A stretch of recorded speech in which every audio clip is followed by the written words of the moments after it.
আমাদের ছোটোবেলায় স্পেশাল খাবার বলতে আমরা পোলাওই বুঝতাম, তার কারণ তখনও আমাদের এদিকে বিরিয়ানির কনসেপ্ট আসেনি। বিরিয়ানির কনসেপ্ট তো এই 5-6 বছরে এত বেশিভাবে চারিদিকে ছড়িয়ে পড়লো আমাদের এই দিকটাই। জানি না যে কলকাতা সাইডে কেমন কি হয়েছে, কিন্তু আমাদের এদিকে তো এই 5-6 বছরেই বিরিয়ানি পুরো একদম ছেয়ে গেছে। তার আগে তো আমরা পোলাওই বুঝতাম স্পেশাল খাবার বলতে। আর আমার মা দুর্দান্ত পোলাও বানায়। চিকেন বিরিয়ানি বা মাটন বিরিয়ানি আমার মা কোনোটাই পারে না এই কারণেই যে আমরা যেহেতু শিখে গেছি, তাই মায়ের আর সুযোগ হয়নি বা ইচ্ছেও হয়নি যে মেয়েরাই তো বানিয়ে খাচ্ছে, আর কি প্রয়োজন আমার নিজের শেখার। তো বাড়িতে বানানো হয়েছিল চিকেন বিরিয়ানি, কতটা ঝরঝরে হয়েছে তো বুঝতেই পারছো।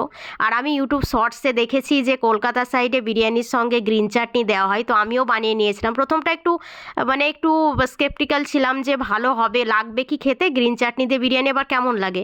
তো বেশ ভালোই লাগলো। আমি সিলে বেটেছিলাম, মিক্সার গ্রাইন্ডারে না বেটে।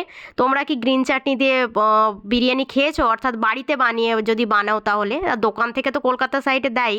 তো আমি প্রথমবার খেলাম, আমার তো ভালোই লাগলো। আর তোমরা কোন বিরিয়ানিটা পছন্দ করো, চিকেন না মাটন? আমার তো দুটোই বিরিয়ানি